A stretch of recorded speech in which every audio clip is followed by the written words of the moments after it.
mesdames et messieurs les invités, l'atelier résidentiel que nous débutons ce jour est comme nous l'avons consacré aux travaux de commission paritaire entre les bas gouvernementales et les bas syndicales et associations de l'enseignement supérieur universitaire et la recherche scientifique. Il constitue un moment important dans les efforts en vue de l'amélioration du fonctionnement de notre système. D'abord, il doit être inscrit dans l'effort de dialogue voulu permanent entre les gouvernements au travers des ministères sectoriels et les représentants des parties prenantes de notre secteur. Ensuite, il vise la résolution d'un certain nombre de problèmes en vue de l'amélioration des conditions sociales et de travail des différents corps et partant une amélioration significative du fonctionnement de nos différents établissements. Considérant que l'éducation est l'un des piliers sur lesquels se construit le développement et le progrès, la création et l'innovation, le président de la République, chef de l'État, a appelé un des aspects du programme du gouvernement relatif à l'amélioration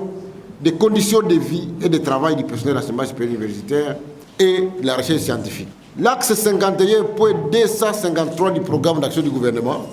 le Premier ministre a affirmé sa volonté,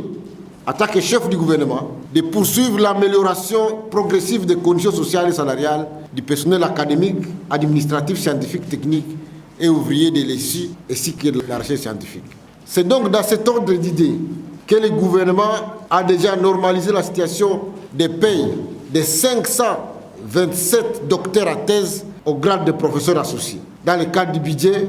le ministre de l'Enseignement supérieur universitaire a obtenu une enveloppe en vue de la régularisation de la situation des chefs de travaux, des assistants deuxième mandat et d'une partie des assistants de premier mandat qui vont être payés à partir du mois d'avril. Comme nous pouvons le constater, la volonté du gouvernement, au travers